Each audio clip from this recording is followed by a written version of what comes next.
MSR, just go full attack here. So I got no one coming, which is nice. I'm gonna take off. So start in first gear, shift right before red line, ride it out, shift it again.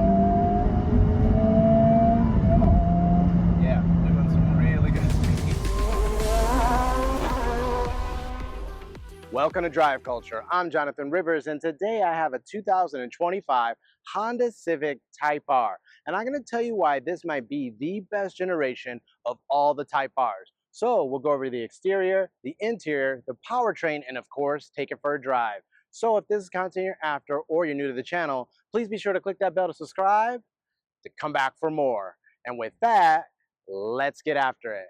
Now, guys, here we are with the FL5 Honda Civic Type R. And for all you Type R fanboys out there, you're gonna know all the generations, you're gonna know all the history on Type R. But let me take a step back and walk through the history of Type R because it is significant. There's actually been 6 generations of Type R. Now, many don't know that because here in the United States, only 2 of those generations were sold here stateside. Everything else was kind of forbidden fruit being sold in Japan, Europe, and other marketplaces. In fact, the Type R nameplate was first launched by Honda back in 1997, guys. So that's been a long time since there was a Type R in the marketplace. And when that car launched in Japan, it was a really big deal. It changed the game. And quite frankly, you guys look back and you all know all the chassis codes of each generation of Type R. So here we go. The first one was the EK9, then you had the EP3,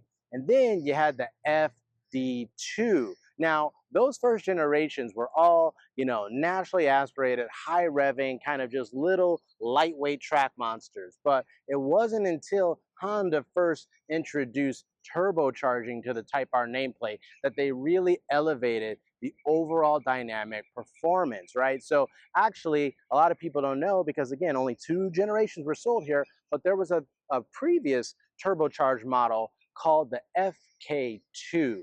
Now, that was a Europe spec Type R, kind of an egg-shaped, design to it.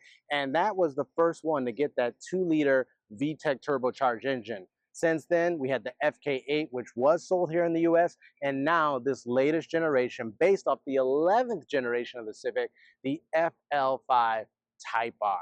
Okay, so there you go. There's the history, there's the rundown. But here we are, like I said, with this latest model year, latest generation of Type R. So let's talk about pricing, right? The Civic Type R is pretty easy. You go to the Honda website, there's one trim to build. There's really no other options, right? You pretty much just choose your color on the exterior because there is no options for the interior. So the price right now, MSRP, is $45,895 before D&H and paint. Now, I know you guys will say, wait a minute, you can't get a Type R for that much money. And that's mostly because, yes, a lot of dealers sell them for over MSRP. It's kind of the whole supply and demand. But, anyway, the MSRP, which some people I've read on forums have been able to buy the car at, is still less than $46,000 and has grown over the model years and since the FK8 came into market. But given where some of the competitors are and the other vehicles in the marketplace that offer this kind of dynamic performance, the manual transmission, it's pretty much priced right where it needs to be.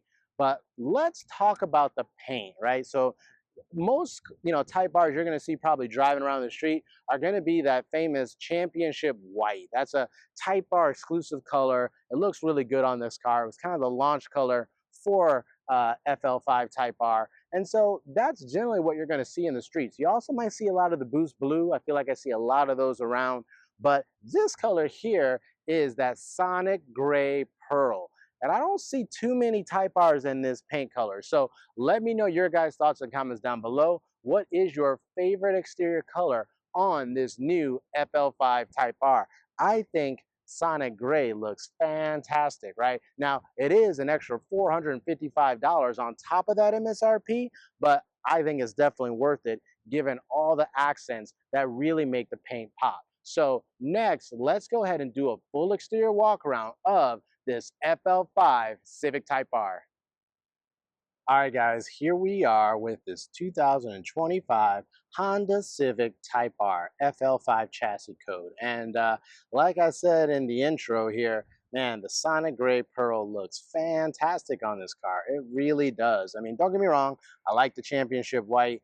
Boost Blue, I think, was probably and maybe still one of my favorite colors, but there's something about this Sonic Gray Pearl with all the black and red accents, obviously the red interior, but man, I think it looks really good. So let's go ahead and dive into the styling, right? So as we know, this is the based on the 11th generation Honda Civic. You know, the 10th generation was much more angular, and therefore the FK8 Type R of that generation was much more angular, and you know had a lot of design work on the body. But this 11th generation Civic overall went to a much more clean kind of European design language, and thus the FL5 kind of carries that over. But don't get me wrong, it still looks muscular and sporty, you know, at pretty much every angle on the vehicle. So let's go ahead and take a look. There is the hood, guys. Very sharp character lines on the outside that actually come down here to this heat extractor. You can see the nice surfacing there. But yes, the heat extractor is functional, as are pretty much most of the vents and openings on this car. And that was kind of a pain point on the FK8 because there were some ducts and vents that weren't functional, and so a lot of people were maybe upset about that. But I still thought the FK8 looked good. But this, like I said, has a much cleaner design, and everything is generally functional. So also you got some premium LED headlights. LED daytime running lights look really menacing coming up on you, especially at night. And you got some nice like design work in there. Looks really premium. So let's go ahead and take a look at the front grille and front fascia. So looks very mean. This car is a lot wider than the standard 5-door Civic. When that width is shown, you can really see the way that the front fenders kind of bulge out. And it truly has this kind of like integrated wide body kit to it. So first and foremost, let's go ahead and take a look at this red Honda badge. That's super iconic. I mean, people literally put these on their SI, on their base Civics, because that red Honda badge has a lot of meaning, a lot of heritage behind it. But then if you peek really closely, you'll see the Type R badge as well. And the word type is kind of like a black chrome and makes the R pop really good. But you got that honeycomb opening there. It is functional. You can see the radiators behind it. And if you go a little bit further down, you'll get what I was talking about with the big menacing opening there. And although some of the newer kind of hybrid Civics, you know, made it a lot more aggressive up front, they tried to really kind of mimic the way the Type R looks with that huge gaping opening down below. But the big difference is obviously on the Type R, you got that huge front mount intercooler totally exposed to help you know, keep things cool. So let's go ahead and work our way to the side. Again, I think this car has a really good side profile. Here you go, based off of that hatchback Civic. There she is, full side profile, guys. And you know, again, even though it's that same 5-door design, like I said, the extra width in the body, obviously the wing in the back, which we'll get to here in a sec, really helps the Type R stand out. It's kind of instantly recognizable. So let's go ahead and talk about the wheels and tires next. So here we go. Everything stock again. This is just how it comes. Pretty much this is the only option that you get. So here you got some 19-inch wheels, and they look great. They're a matte black finish. You got black lug nuts. You got the red Honda logo right there in the middle of the wheel. Looks so good. And you know, stock, it comes with some really aggressive street tires. So these are Michelin Pilot Sport 4S tires, and this particular size, of course, square setup, these are some wide tires. These are 265 30 ZR19 rated tires, guys. Now, you know, if you go to your dealer and if you look online, you can find pretty much this exact same spec and get a Michelin, you know, kind of Cup 2, like a racing tire if you really want to track the car. But those don't last very long on the street. And so these Michelin Pilot Sport 4S can be used on the track and kind of offer you a good balance of street performance as well. Right behind that, you see that massive 4-piston Brembo brake, the 2-piece rotors. You know, again, the brakes on this car are fantastic. And we'll talk about that here during the drive. Car sits really low, consider that a stock. Again, has that adjustable damper and suspension. Again, we'll talk about how that behaves and feels during the drive. Here you can also see one cool thing is the actual valve stem. It's not your typical design. It was designed that way on purpose. And again, it has like a angle out. It doesn't like shoot out straight. So it's a really kind of unique design and a really premium valve stem design and cover as well. So let's go ahead and take a look at some of the body work. So here, again, you have a functional duct where you can see out the back. It is actually open down low, kind of creating a small air curtain along the side of the vehicle. That black side sill spoiler also is shaped and designed to help carry the wind along the lower part of the vehicle as well. Here you got, black mirror caps, LED turn signals. They're not power folding, but again, they still are premium design. The black treatment around the windows. You do get the smart entry on the front driver and passenger doors. So that's a nice premium feature. But let's make our way to the rear. So again, square setup for the wheels and tires. Still get some high performance brakes. You don't get Brembo calipers in the rear though. At least they are painted red and they do look nice. As for the fuel tank, if you guys have watched my video with Honda Pro Jason, he's not a big fan of the fact that this car doesn't come with a capless filler cap. You actually have a traditional gas cap that you have to take off. Really bothered Jason, didn't bother me so much, but there you go. So let's go ahead and take a look from the rear, starting with this kind of rear 3/4. I mean, again, I think this is what really sets off the view and really makes it stand out compared to the regular 5-door Civic. Again, you can kind of see that the fenders there in the rear really jut out. I mean, it's an exclusive body panel for the Civic Type R. And then you just got that awesome, wing. Now, the wing is always going to be painted black. And then you got those kind of anodized stanchions that it sits on. So let me know your guys' thoughts and comments down below. Do you think the wing, should have been body color? I have seen lots of owners on the various forums actually paint it body color. And I think on certain body colors, it actually looks really good. Others, I feel like you could just leave it black. But let me know your guys' thoughts and comments down below. So we'll kind of do the full rear view, which looks really awesome and kind of shows off the Type R sporty intentions because you've got not only, again, that red H badge, but the Type R badge off to the right, the Civic badge off to the left. The Civic is also like a dark chrome, but man, down below you got this awesome rear diffuser. Very aggressive. You can see the ribs there. Totally unique fascia to the regular 5-door Civic, but come on guys, the exhaust. And yeah, the exhaust on this one is still super clean. Again, this car doesn't have a lot of miles on it yet.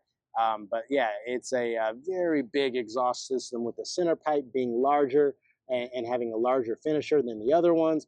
But you can also see that there is again, a lot of, and again, it's just a really great design. So next, let's go ahead and let's see, you got a rear wiper here, which is useful. And again, I'll just give you kind of an up close look on that rear wing. And the one thing about this rear spoiler too, is that the way it's shaped and placed is it actually doesn't get in your way when you're looking through your rear view mirror. So I think that was a really, really nice design. But with that, I think we've covered everything on the exterior of this FL5 Civic Type R. So next, let's go ahead and hop inside to talk about the interior. All right, guys, here we are inside the FL5 Civic Type R, and it is a really nice place to be. Obviously the regular Civic line of both the sedan, the hatchback, they all have a similar interior design language, but the Type R kind of takes that just to the next level. I mean, those interiors on the other Civics are actually really premium, have great features and touch points. The Type R kind of gives you all that plus more, and plus more in the sense that it's also just tastefully done in like a very sporty kind of race way. I mean, obviously we'll get to the seats here in a second, but there's just all these little details which really make this interior feel really special. So let's talk about it. I mean, overall, let's talk about the dash. So you still get the same premium materials that you get in the other Civics, like you get a soft touch dash up here, and then even that kind of honeycomb grille design that goes the entire length of the dash, even here on the driver's side as well. Both of those look really premium. It just has this nice aluminum feel to it. Obviously, these little joysticks to help control the vents for the climate control. But the surround on the Type R is like a kind of a dark anodized finish, where on some of the other models is more of a piano black. This one, it just looks a little bit more premium given the choice of materials. Obviously, we'll talk about the serialized plaque that's over here that tells you, what was the build number of your exact Type R. So that's really special. And again, it shows that each car is unique. But again, it's just these kind of premium touch points, even kind of coming down here to the center area. So we'll get into the tech in a second, but just starting with the climate controls, you still get the dual zone climate controls. That's kind of very tactile feel with all the controls. Everything feels really premium. As you come further down into the center console area, you do get two USB-A charge ports. So you get one for data, one for charging, and a 12-volt socket next to that. Down below, you do get a wireless charge pad, which is a very nice feature. But then coming here, this is one of the areas that obviously is going to be different from the other Civics. I mean, one, because of the transmission, which we'll get to here in a second, but the overall dash and center console area is designed differently. And so this piece here is actually real aluminum. It looks and feels nice, has a very nice pattern to it. But here, of course, you got that 6-speed manual transmission. The shift knob is very premium, but because it is a real kind of like metal material, it will get very hot in the summer months and obviously very cold in the winter months. So it's funny, I've seen people actually buy these little like Honda hoodies and things that fit over the shift knob to prevent it from getting either too hot or too cold. The shift boot is like a nice leather material with some red contrast stitching. Off to the left, you got all your controls for the drive modes, your electronic parking brake and brake hold. But again, during the drive review, we'll talk about how all the drive modes work. Coming a little further back, you got two big cup holders. So again, lots of usability and a really nice just material here on the center armrest. It's like a suede material with red contrast stitching. There's plenty of space in the center console area, which is nice. But let's go ahead and next talk about the steering wheel. So it is awesome. It is a perfect diameter and size, just the right thickness, not too thick. Sometimes steering wheels can be too thick and sometimes they can be too thin. This is like the perfect balance. Leather material, red contrast stitching. The surround here, again, uses the same dark anodized material instead of something like a piano black, which also makes it look really premium. Same, easy usability as the other Civics. You got all your volume controls on the left, all your ADAS controls, cruise control stuff on the right. But there, right in front of you, got that red Honda badge, and it just looks so good. Very, very well done. Next, let's go ahead and talk about some of the materials on the door. You get a lot of the same touch points that you get on some of the other Civics, but there are some Type R exclusive components. So even this piece here on the center of the doors is, again, a different material. And there's also a LED light bar hidden there. And at night, it turns red. So again, none of the other Civics have that. So it's a very nice touch point. Here on the doors, you also get that same very nice and premium suede-like material, red contrast stitching. Everything looks and feels really high quality, including the window controls here on the driver's side door. Now, obviously, you're not going to get like memory seating and things like that because the seats are not power. So yeah, let's go ahead and talk about these seats, because for me, they may not only be my favorite part of the car, but they may be some of the best seats in the industry, guys. Now, obviously, you got supercars and crazy high-end GT bucket seats, but the beauty of these seats are the fact that not only do they look amazing, feel amazing, they're still comfortable. Now, it's obviously difficult, to be honest, to get in and out. You kind of got to fall in and squeeze into the bolsters. But once you're in the bucket seats, man, like I said, these offer some of the best comfort in its class. And like I said, across the entire race industry, right? These are some awesome OEM seats. So let's talk about them, right? So again, there's a very nice red, color to them, red stitching throughout,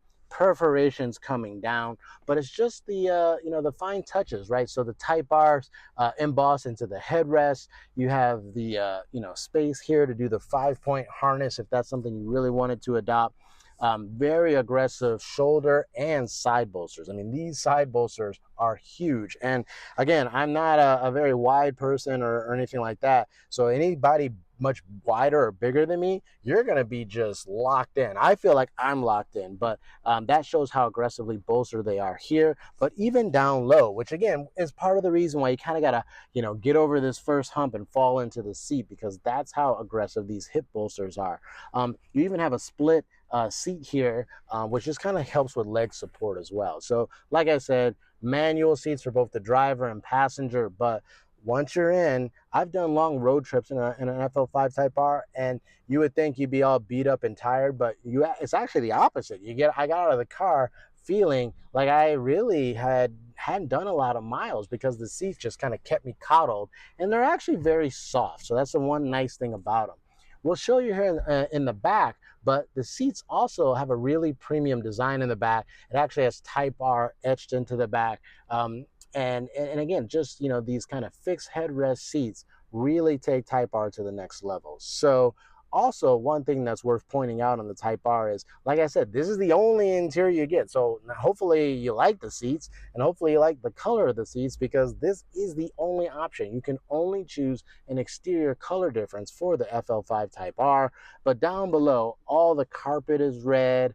All the floor mats are red. I mean, they are branded and they say Type R, so they're a higher quality, floor mat, and it's nice that they have that. But again, everything is red, true for the front and the rear. Now, lastly, let's go ahead and talk about some of the tech and audio. So in the FL5 Type R, you don't actually have to ever sacrifice for technology and features. You pretty much get almost all the same features and technologies you would get on the regular line of Civics. So first, let's talk about the 9-inch color touchscreen. So this gets you wireless Apple CarPlay and Android Auto compatibility, which is really nice. It hasn't been upgraded to the Google built-in version, but hey, at least you still get Apple CarPlay and Android Auto. Right in front of you, you got a 10.2-inch digital instrument cluster, completely customizable. Kind of gives you those standard gauges in the comfort and sport mode.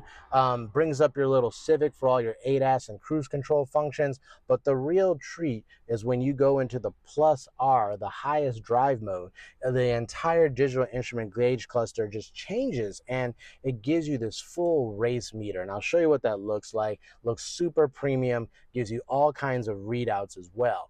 Lastly, going back to that center screen, there's what's called the Honda Log R, the logger app. And essentially that logs all your data, lets you, it shows you the G in every direction, brake performance, acceleration, shows your car in 3D. I mean, it's an entire built-in app that comes with the car. So that is something, again, exclusive to Type R and what really makes it special. Now, last two things we'll talk about is there is no sunroof, no moonroof on Type Rs. It's eliminated. So obviously that helps with weight, helps with dynamic performance. They can keep the vehicle, the roof a little bit lower as well. But let me know your guys' thoughts and comments down below. Is that a thing? Is it a deal breaker for you that it doesn't have a moonroof or sunroof option? Is the same thing is true for the Acura Integra Type S? So let me know your guys' thoughts and comments down below.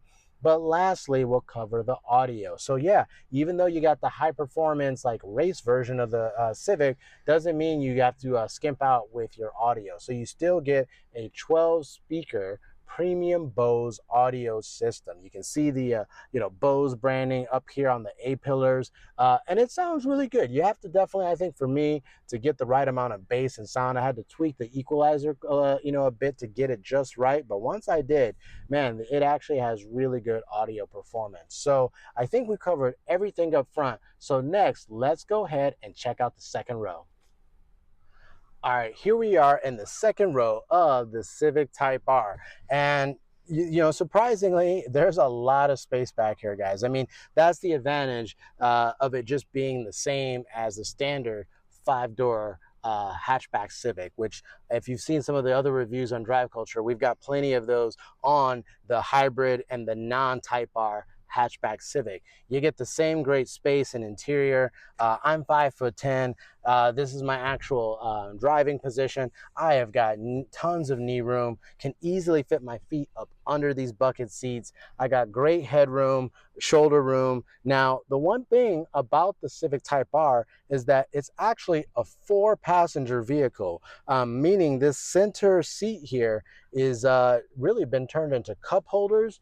There's no seat belt, nor is there a headrest. So where some of the other 5-door Civics can actually fit 5 people, the Civic Type R is limited to just 4. So it's important to note that. But you do get this kind of premium cup holder design down low. You could easily fit 2 pretty good sized cups back here. But like I said, there is no armrest for the second row. You do get the same kind of premium touch points on the door. You get the suede material, the contrast stitching, the Bose speakers. You don't get the LED lighting in the second row though, so that's a little bit of a difference from the first row. You do right in front of you, like as I showed you and mentioned before, you get the Type R branding on the back of the seat, so it's just something nice to look at while you're sitting back here. And it's worth noting that the seats in the back are black too, so it helps break up the red. There is some contrast between the materials on the seats, the doors, and things like that. And then just as a reference, I do have a child seat here in the rear, a booster seat. It gives you an idea of how much space your kids would have. This seat could probably go up a little bit further and the passenger still be comfortable, but it gives you an idea of how much space. But I easily think you could have a rear facing, child seat back here as well and have no problem. So, I mean, that's a pretty amazing feat considering that this is essentially a track car, right? So the fact that you can take 4 adults, you can take your kids and have all that usability is pretty impressive. But it gets even more impressive when you take a look in the rear. So next, let's go ahead and check out the cargo area.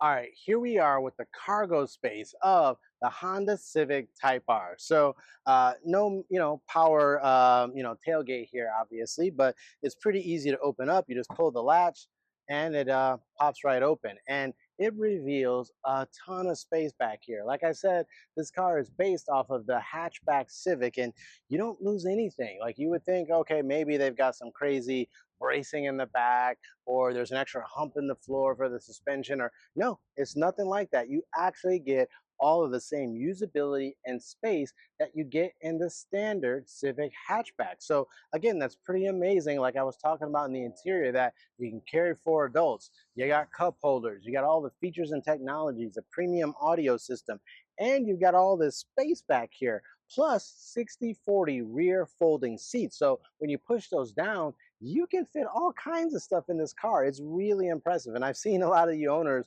online kind of bragging about how much stuff you can actually fit back here. But with the rear seats up like this, you have 24.5 cubic feet of space, which, guys, that's actually pretty much on par with most of the small compact crossovers that are on the marketplace today. So you don't really lose out much by getting a Civic hatchback, let alone this Type R. There's even this kind of integrated cargo cover that kind of rolls out, stretches all the way to the other side. It can actually even be taken off to give you just a little bit more room. And then up here, there's another piece that's integrated, and this just kind of clips in and can come out really easily to, again, give you maximum cargo space if you need it. If you go ahead and lift up the floor here, you'll find basically a tire repair kit and a nice little foam casing, but of course, no compact spare or anything like that. Lastly, I'll call out that there is some lighting back here, which is helpful at night. And of course, you got the big subwoofer for that Bose premium sound system. So with that, next, let's go ahead and talk about this amazing powertrain. All right, next, let's go ahead and talk about the powertrain of the FL5 Civic Type R. Now, like I mentioned in the very beginning of the video, there's only really been 6 generations of Civic Type R. 3 of them were naturally aspirated, 3 of them are turbocharged, including this one here.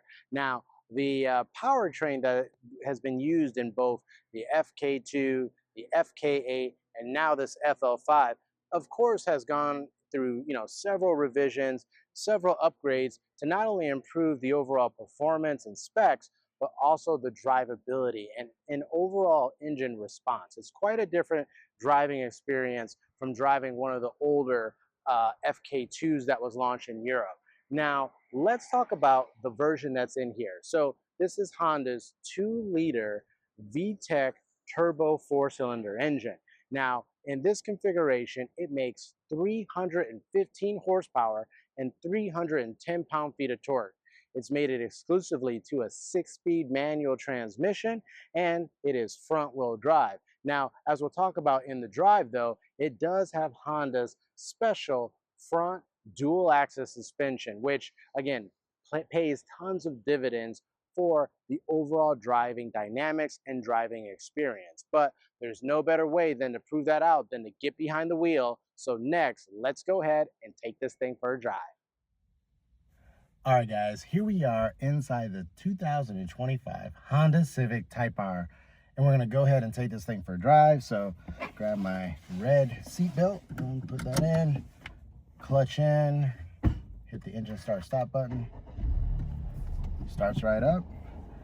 And yeah, just like always, we'll go through the same drive route. We'll talk about the different drive modes and just kind of give my impressions. So yeah, there's a lot of people that still wish there was a manual handbrake or a side brake, but the good thing about having an electronic parking brake is you don't always have to manually disengage it. So in this case, because you got a manual transmission, you put the clutch in, go into gear, and then as you start to take off and let out of the clutch, it'll automatically disengage the parking brake for you. So yeah, kind of a nice feature. So I'm actually starting off in the comfort mode, kind of lowest setting for Type R, and we'll just go ahead and drive in this for a second. And the drive modes in Type R there's a big gap in between each one. It's pretty noticeable across the board, whether it's the engine sound, the suspension, the steering feel, across the board. It feels like a very different car in each of the drive modes. So when you're driving in comfort mode, the suspension is in its softest setting, the steering is at its lightest, but even then it's not very light, which I think is kind of a good thing. You still have like this kind of dynamic handling even in comfort mode. Sure, the throttle's dialed back in comfort mode, but I mean, if you get into it, this car still gets up. It just doesn't have maybe the immediacy of some of the other like Sport and Plus R drive modes, but still not slow by any means driving in comfort mode. But I think the biggest thing is just like you can actually get decent fuel economy in comfort mode too, especially if you're like just kind of at cruising speed on the highway. I think it's probably pretty easy to get into the high 20 mpgs. I'm sure if you hypermile it, you might be able to get 30 out of it, but for the most part, it's pretty livable. And it's nice that it has this kind of dual personality, right? This kind of like daily driver in comfort mode, and then racetrack beats in Plus R. So still driving in comfort mode.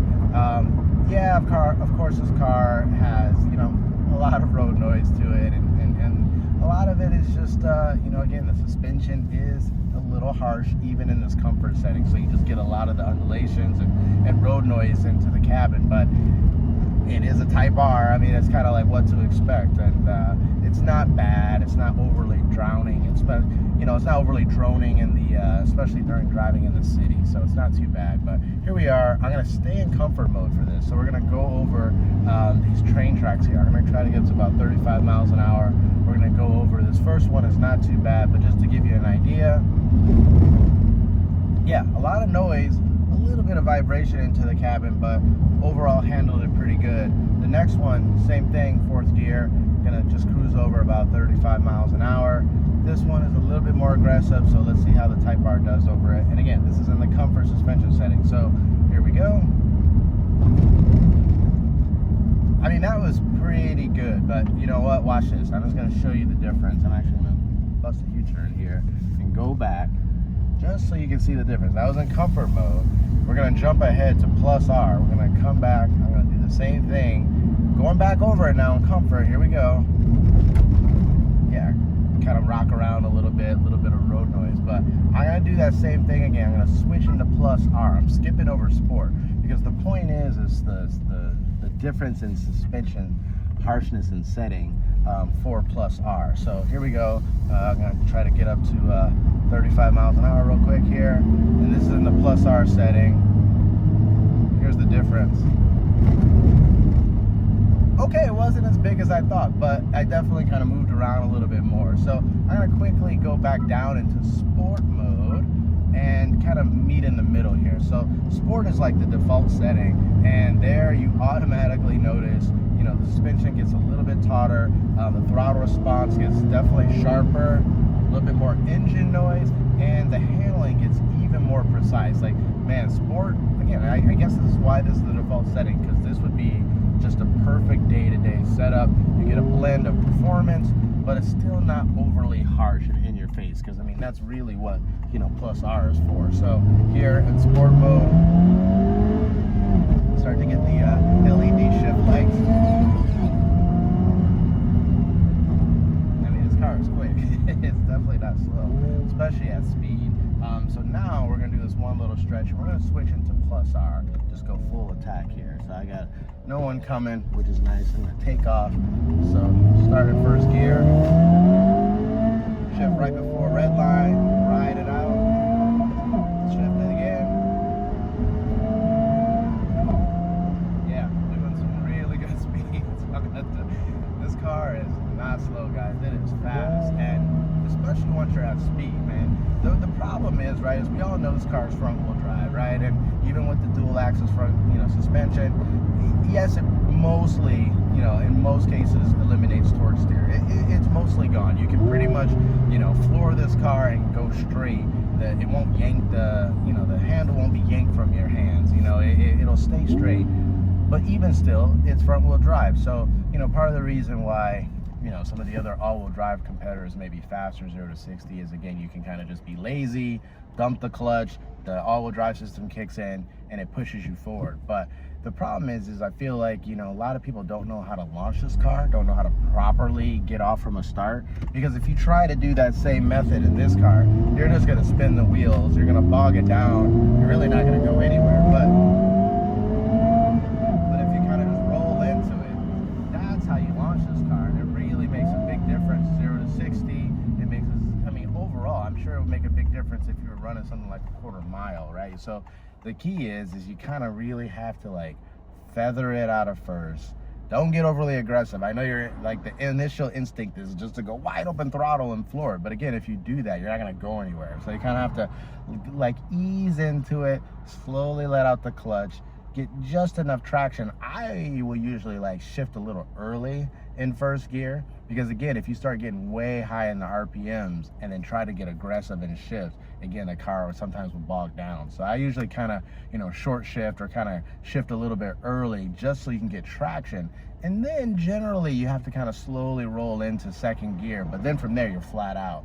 And just those little like techniques and that difference, that makes a big overall difference in the acceleration and the performance. And again, I think a lot of people just, you know, kind of get into it from the, you know, from a flat zero start and are disappointed because, you know, the car doesn't go anywhere. But again, you have to realize the drivetrain, you have to realize how much power is being sent to the front wheels and how to manage it to get the best performance. So for me, I actually really like that. It shows that you got to know what you're doing and you got to have some kind of technique through all of it. But here we are. I'm staying at Plus R, and the next reason why is because I want to go over this turn and show you the handling. So here we go. We're gonna get into the brakes. I wasn't even full, but into the brakes. The brakes are fantastic. The handling is insane. And then the acceleration is just as good. But here's another stab of the brakes right now. Oh, and it just like keeps the car dead straight, and you just come and stop on a dime. Man, if you guys have never driven this car, you need to go drive a Civic Type R. It is the real deal. The hype is there on this car, but it's well deserved, right? And a lot of it is the heritage, the lineage. Like, Honda has gotten so good at tuning the handling and the chassis of these front wheel drive platforms that if you just did a blind test with someone, they wouldn't know that this car isn't all-wheel drive, except from a start. But otherwise, you don't lose out on any performance. And I'll be, for full transparency, say that this is coming from someone that has owned several all-wheel drive cars, including a Mitsubishi Evo, a Focus RS. I get it. I've driven those cars, owned them, but there's something to be said about the dynamic handling of this car. And part of it too is the fact that it's not all-wheel drive. The car is usually lighter than its all-wheel drive competitors, and you feel it in the handling. So one last blast here, guy. I know it's a little bit longer drive, but here we go.